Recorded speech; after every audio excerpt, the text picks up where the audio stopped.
کسی کے بارے میں بات ہوئی کہ جناب وہ نا اتنا کماتا ہے، تو کہا کہ ابھی تو وہ اتنا کما رہا ہے، جس سے بات ہو رہی تھی وہ کہنے لگا کہ ابھی تو وہ اتنا کما رہا ہے لیکن کمانے کے بعد جہاں وہ خرچ کر رہا ہے نا وہ جگہ بڑی اچھی ہے، وہ لوگوں کی مدد پہ لگا رہا ہے، وہ لوگوں کی فکریں دور کر رہا ہے، وہ لوگوں کو آسانیاں دے رہا ہے، ان لوگوں کی دعاؤں سے یہ جہاں پہنچے گا نا تو اس کی کمائی میں اضافہ ہی ہونا ہے۔ ایک بندہ اپنی کمائی کو خرچ کہاں کر رہا ہے؟ لوگ بہت ساری جہاد نکالتے ہیں، ہم تو یہ نبی پاک علیہ السلام کا فرمان بڑی بات کیا، سائیکل بن گئی نا سائیکل، بالکل، یعنی وہ پہلے کما رہا ہے، پھر اچھا کام کر رہا ہے، پھر دعائیں آ رہی ہیں، پھر وہ دوبارہ کما رہا ہے، سائیکل بن گئی۔ بالکل ایسا ہے۔ نبی پاک علیہ السلام نے ارشاد فرمایا انفق ینفق،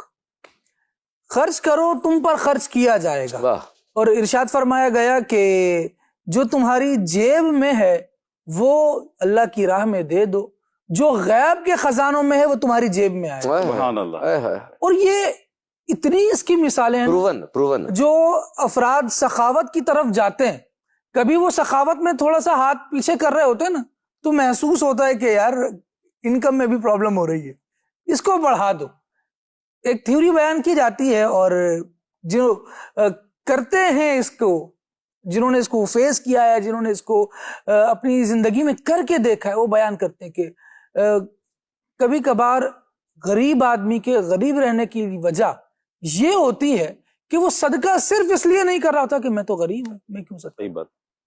حالانکہ نبی پاک علیہ السلام کا جو زمانہ ہے نا، آپ دیکھیں آقا دو عالم صلی اللہ تعالیٰ علیہ وآلہ وسلم امور خیر کے حوالے سے ترغیب دلاتے صحابہ کرام علیہ رضوان کو۔ اب اس میں سارے ہی صحابہ موجود ہیں، یعنی ہر سطح اور ہر نظر کے صحابہ، یعنی وہ عثمان غنی بھی موجود ہیں جو سارے کے سارے لشکر کا انتظام اپنے گھر سے کرتے ہیں، اور وہ بھی موجود ہیں جن کو دینے کے لیے کچھ نہیں، چادر بھی نہیں۔ آقا دو عالم صلی اللہ تعالیٰ علیہ وآلہ وسلم نے ترغیب دلائی نا، تو اب نیکی پر مقابلہ کیسا ہے، وہ اب مقابلے کی جو بات چل رہی تھی، آپ دیکھیے فاروق اعظم رضی اللہ تعالیٰ عنہ گھر کا آدھا سامان لے کر آ رہے ہیں، صدیق اکبر رضی اللہ تعالیٰ عنہ گھر کا سارا سامان لا رہے ہیں، اور ان کا سارا ان کے آدھے سے دیکھنے میں اور مقدار کے لحاظ سے کم ہے،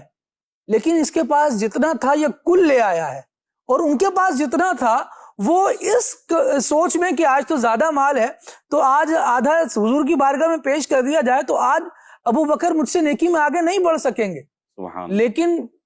وہ تو اپنا سب کچھ لٹا رہے ہیں، وہ زیادہ حضور کے قریب ہیں اور ایک بلند مقام پا رہے ہیں۔ نبی پاک علیہ السلام کی صدقے کی ترغیب دینے کے بعد جس کے پاس جو ہے وہ لے کر آ رہا ہے، لیکن ایک شخص وہ ہے جو یہ سوچ رہا ہے کہ میرے پاس تو کچھ ہے نہیں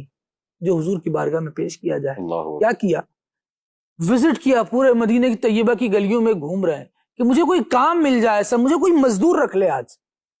تو کسی نے مزدوری پر رکھا کہ آج میرے کنویں سے ڈول نکال کر لوگوں کو پانی پلاؤ، پورے دن یہ مزدوری کرو گے تو اتنی اتنی رقم تمہیں ملے گی۔ کہا ہاں ٹھیک ہے، پورا دن مزدوری کی، 3 درہم ملے، ایک اپنے لیے رکھ لیا، ایک گھر والوں کو دے دیا، ایک نبی کریم علیہ السلام کی بارگاہ میں پیش کر دیا، یا رسول اللہ یہ ملا تھا محنت کر کے، یہ میں آپ کی بارگاہ میں لے آیا ہوں۔ جب اس انداز پر بندہ آتا ہے نا تو پھر دیکھیں کہ ساری غنیمتیں ان کے قدموں میں ڈھیر۔ میں عرض کرتا ہوں، میرے 4 بچے، میں صبح آیا، آ کے اپنے بڑے بچے کو میں نے کلو مٹھائی دی،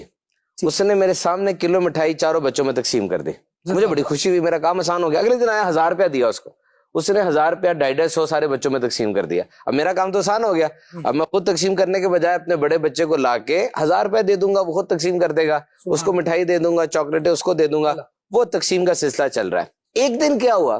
کہ مٹھائی میں نے اس کو دی، اس نے میرے سامنے وہ مٹھائی تقسیم نہیں کی بلکہ ساری خود کھا لی،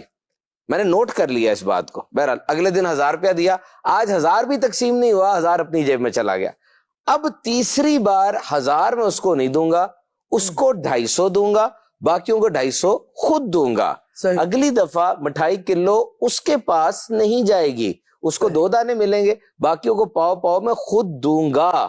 بس سمجھنے یہی تقسیم اوپر سے بھی ہے۔ اللہ کرم فرمائے، سبحان اللہ۔ یہ اور بڑی ایک جس طرح سے ملنی ہے وہ اب آپ روک لیں گے وہ کام بھی رک جائے گا، وہ جاری رہے گی، آپ کی طرف سے بھی جاری رہے گی۔ کتنی چیزوں میں یہ واقعہ اس طرح ارشاد فرمایا گیا کہ چاہا تو ہم نے یہ تھا کہ ہم اسے تحفے میں دے دیں، لیکن اس نے چوری کرنے کو ترجیح دی۔ چیز وہی ملتی اسے، لیکن بندے نے کہاں ہاتھ مارا, تھوڑا سا انتظار کر لینا چاہیے.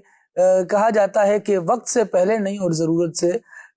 زیادہ مل تو جاتا ہے, لیکن اللہ کریم ہمیں توفیق عطا فرمائے کہ ہم اس کو بھلائی کے ساتھ لیں اور بھلائی میں لگائیں.